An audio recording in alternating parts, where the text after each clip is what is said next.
اهلا بيكم مره تانية في حلقه جديده. هنتكلم النهارده عن موضوع مهم جدا وخطير جدا، يا ريت الناس كلها تركز في الحلقه دي عشان فيها معلومات في ناس كتيره جدا لو ما عرفتهاش ممكن تضرها في حسابها، وممكن كمان تلاقي بقى عليك مصاريف كبيره جدا في قلب الحساب وانت ما انتش عارف المصاريف دي جايه منين. البنك الاهلي رفع مصاريف على حسابه، على حسابات الخاصه بالعملاء، وزود كمان مصاريف الخاصة بخدمات معينة زي حفظ المراسلات، وزي كمان خدمات تانية لازم ان احنا نبقى عارفينها ونشرحها بالتفصيل في الحلقة. وقبل ما اكمل الحلقة، في بعض المتابعين الافاضل طلبوا مني ان اعمل حلقات عن شرح بعض التطبيقات في بنوك تانية زي بنك مصر مثلا، CIB، كلام من ده كله. انا ما عنديش مشكله في الموضوع، بس الحاجات دي هتحتاج دعم مادي من حضراتكم للقناه. يا ريت يعني المتابعين الافاضل اللي بيتفرجوا على الحلقه، يا ريت كل الحلقات كلها على الاقل لايك بس وكومنت تحت الحلقه، تعليق بس تحت الحلقه، وكمان شير الحلقه، يبقى انت كده دعمت القناه بشكل محترم جدا. اما بالنسبه كمان لو في بعض الناس الافاضل يعملوا دعم مادي للقناه، وانا اشرح لكم طريقه الدعم المادي في وسط الحلقه، وكمان تحت في صندوق الوصف بتاع الحلقه في طريقه الدعم المادي للقناه. ده هيساعدنا ان احنا نتوسع في البرامج اللي هو الخاصه بالتطبيقات في اللي هو البنوك التانية، وساعدنا كمان احنا نعمل نتوسع في القناه بشكل افضل. ويلا بينا نبدا الحلقه.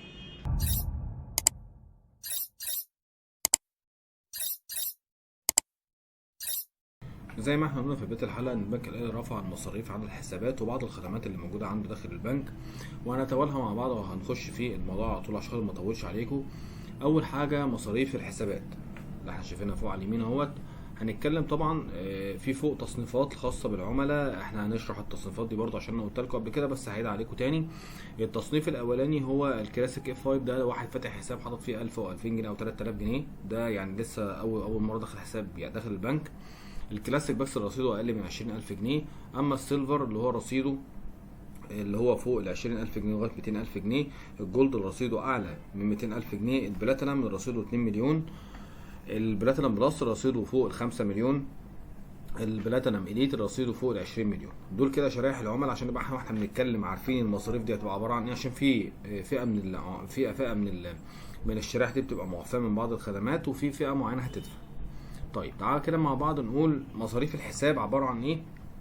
ماشي. اللي بيفتح حساب اول مره من الشرائح ديت طبعا، ده يعني مثلا لو واحد داخل البنك هيفتح حساب مثلا ب 3000 جنيه او يفتح حساب ب 20000 جنيه، مصاريف فتح الحساب بالنسبه له هيدفع هنا 100 جنيه وهنا 100 جنيه. اما بقيه الشرائح من اول السيلفر اللي هو رصيده فوق ال 20000 وانت طالع، دول مش هيدفعوا اي حاجه للحساب. تمام. مصاريف فتح الحساب بالنسبه لهم هتبقى مجانا.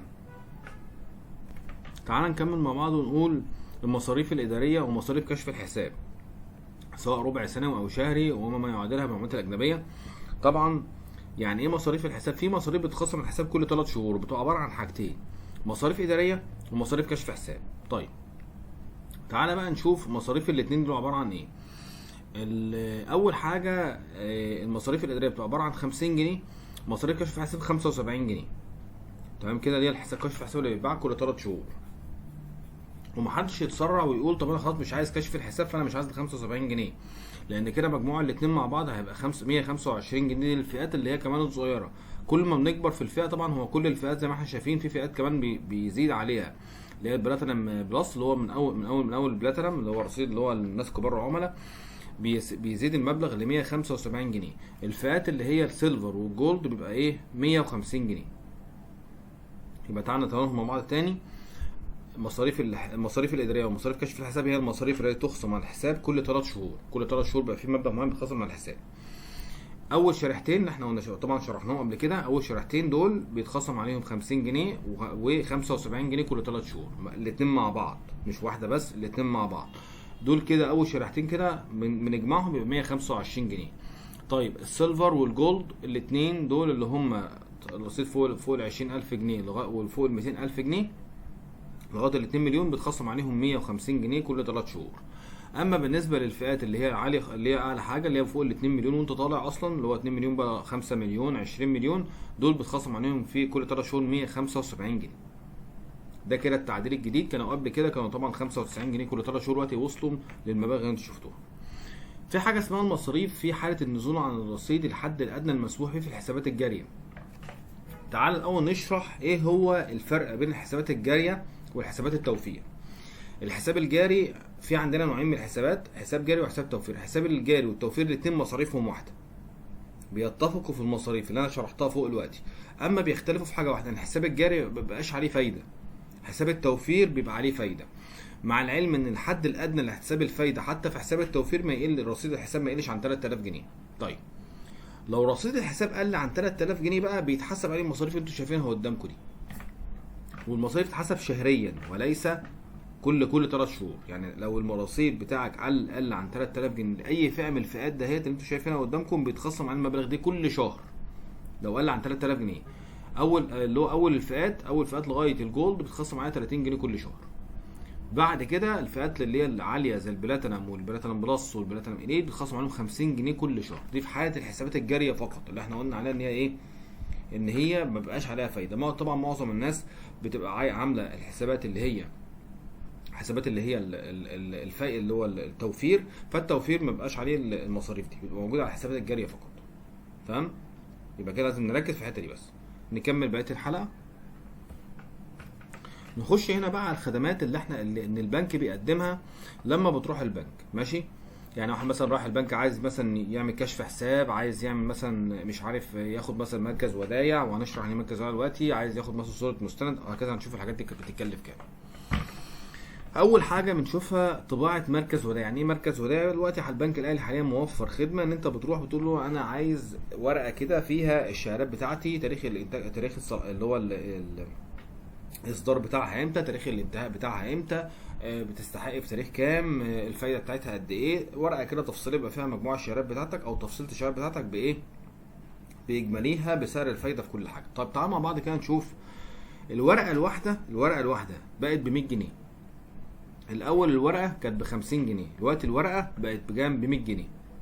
يعني مثلا لو انا عندي مثلا 10 شهادات، كل ورقه مثلا فيها 3 شهادات، مثلا هتدفع لك حوالي مثلا ايه 300 جنيه كده ولا حاجه عشان تعمل اللي هو ايه طباعه مركز ودايع.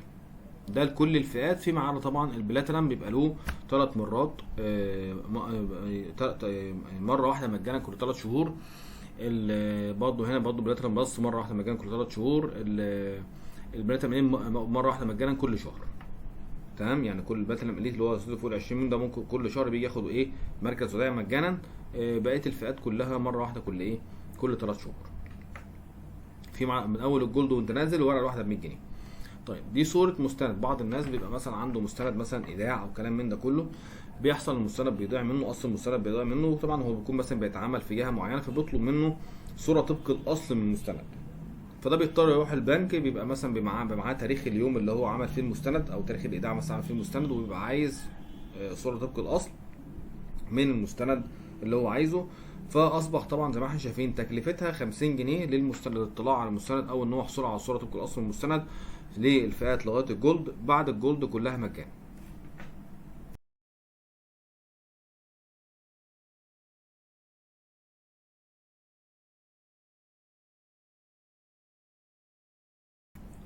تعال نشوف بقى القنبله الموقوته اللي بقت موجوده دلوقتي كمان في الموضوع ده.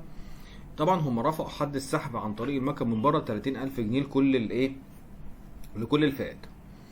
اصبح الاول كان اللي كان بيسحب فلوس داخل الفرع اقل من 12000 جنيه كان بيتخصم عليه. كانت الاول كانت 10 جنيه، بعد كده بقت مش عارف 20، بعد كده كانت 30. دلوقتي بقى يعني بقت تكلفه السحب من جوه الفرع بقت 50 جنيه. خلي بالنا يا جماعه من الموضوع ده كويس. اللي معاه كارت يسحب من المكنه من بره، محدش يخش جوه الفرع، لانه اللي هيخش جوه الفرع لو سحب رصيد فلوس اقل من 12000 جنيه هيتخصم عليه 50 جنيه اوتوماتيك، بيتخصم من حسابه اوتوماتيك كده. فالاحسن معاك كارت اسحب فلوسك من بره الفرع. عندك لغايه 30000 جنيه اسحب اللي انت عايزه، ما تخش جوه الفرع تماما يعني، الا في حاله الضروره. خلاص؟ يبقى لغايه الفئه برضه لغايه الفئات اللي هي الجولد اللي هو رصيده اقل من 2 مليون لو سحب من جوه الفرع اقل من 12000 جنيه بيتخصم عليه 50 جنيه. اما الفئات البلاتينم والبلاتينم بلس والبلاتينم ايه دول بيسحبوا من جوه الفرع وبره الفرع مجانا. ماشي؟ اخر جزئيه هنتكلم عنها النهارده، طبعا هو الحلقه النهارده كلها صدمات انا عارف. لو حد عايز يعمل جواب بتحويل المرتب على الحساب ده مفيش تغيير فيها تقريبا، كان برضو 50 جنيه زي ما هي للفئات اللي هي لغايه الجولد، وبعد كده الفئات العاليه من اول البلاتينم ايليت والبلاتينم بلس كلها مجانا. التعديل هنا في اصدار خطاب ايقاف تحويل المعاش او المرتب كان ب 50 جنيه بقى ب 100 جنيه لكل الفئات. يعني ايقاف تحويل المعاش او المرتب يعني ده ب 100 جنيه.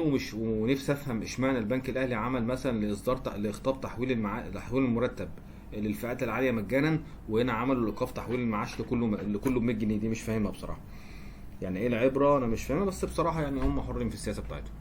هنا يبقى احنا نكرر تاني: اصدار خطاب ايقاف تحويل المرتب او المعاش، تحويل معاش او مرتب على الحساب. يعني ايه الكلام ده؟ بعض الناس بتروح بتبقى محوله مثلا مرتبها على البنك الاهلي، وفجاه يقول لك انا والله ما كنتش عايز احول مرتبي هناك او معاشي هناك، فبياخد حاجه اسمها جواب كده ان هو ايه، بان البنك موافق ان هو يوقف تحويل معاشه على الايه، على الحساب، ومش عايزين او مرتبه على الحساب وخلاص، هو حر يحول في اي بنك تاني. تكلفه الجواب ده بس كده هي الورقه دي ب 100 جنيه. بالنسبه للتوكيلات، عشان تروح تعمل توكيل داخل البنك توكيل مصرفي تكلفته 100 جنيه فيما عدا اعلى شريحه اللي هي بلاتينم اليت مجانا. خلاص. الغاء التوكيل ب 50 جنيه لكل الفئات فيما عدا اعلى شريحه اللي هي بلاتينم اليت برضو مجانا. مصاريف كشف الحساب، طبعا زي ما احنا قلنا في الاول لو هنفتكر انا قلت كان بيبقى في حاجتين: مصاريف اداريه ومصاريف كشف الحساب. لو انت عملت مصاريف كشف الحساب على النت، وشرحنا في حلقه قبل كده ان احنا ازاي نحول كشف الحساب بتاعنا عن طريق خدمه الاهلي نت، نحول عليه عن طريق موقع البنك، طبعا بتعمل الخاصيه دي سواء شهري او ربع سنوي بيبقى مجانا. بيتشال من عليك بقى الايه الجزئيه اللي هي سواء مثلا 50 جنيه او 75 جنيه او طبعا الرقم اللي موجود تحت ده بيتشال، اللي هو في الشقين اللي احنا شرحناهم في بدايه الحلقه. المفاجاه الكبرى، وبصراحه هي صدمه بصراحه يعني بالنسبه لي وبالنسبه لكل الناس، تكاليف حفظ المراسلات. انت لو حضرتك عمل حفظ مراسلات، احنا مشكله يعني هنتكلم بس في نقطه في الحته دي. مشكله مصاريف كشف الحساب من خلال خدمه النت ان هو بيتبعت مره واحده ودي بقى لها مده ما كانتش موجوده قبل كده، بقى لها كام سنه كده. في نهايه السنه بيبعتوا كشف حساب واحد بس على البيت، وفي ناس كتير اكتشفوا يعني اشتكوا من الموضوع ده عندي على القناه، وتحققت الموضوع بنفسي، وبالفعل اكتشفت ان هم لازم كل نهايه سنه بيبعتوا كشف الحساب على المحل الاقامه في حاله حفظ في حاله لما تكون انت عامل تحويل كشف الحساب على الاهلي نت. اللي في ناس بقى بتبقى عامله حفظ مراسلات، حفظ المراسلات ده ما بيبعتلوش خلاص عليه، بس بصراحه تكلفته بقت 1000 جنيه في الشهر، في السنه قصدي 1000 جنيه في السنه. تكلفه بصراحه انا شايف ان هو اوفر جدا يعني. 1000 جنيه انا حضرتك كده مصاريف الحساب تقريبا اللي بيتكلم في حفظ المراسلات هيدفع حوالي 1000 جنيه على كسنويا، بخلاف مصاريف الحساب ذات نفسها.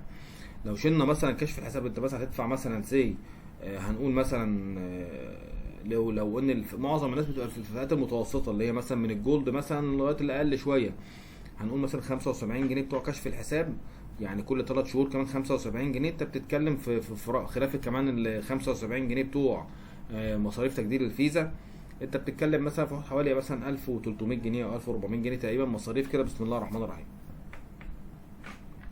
يعني بس كده مصاريف الحساب احنا لسه ما خدناش فايده كمان، ده كده مصاريف حساب لسه ما خدناش فايده ولا خدنا حاجه من الحساب. فانا يعني الجزئيه اللي تحت ديت ارجو من حضراتكم التركيز فيها جدا، اللي هي اخر نقطه: حفظ المراسلات السنويه بقت 1000 جنيه. ركزوا فيها يا جماعه، اللي كفه الشرايح دي ركزوا فيها، لان بجد في ناس كتيره جدا لو ما خدتش بالها من موضوع حفظ المراسلات بجد هيحصل لها مشكله جامده جدا في الحساب. 1000 جنيه كتير يعني. هي الاول كانت 250 جنيه، بعد كده بقت 350، بعد كده زادت ل 500 لغايه السنه اللي فاتت. السنه دي بقت 1000 جنيه، رقم محترم. تمام. لحد هنا تكون خلصت حلقة النهاردة. أتمنى تكون الحلقة فادتكم، وإن شاء الله بكم في حلقة جديدة. مع السلامة.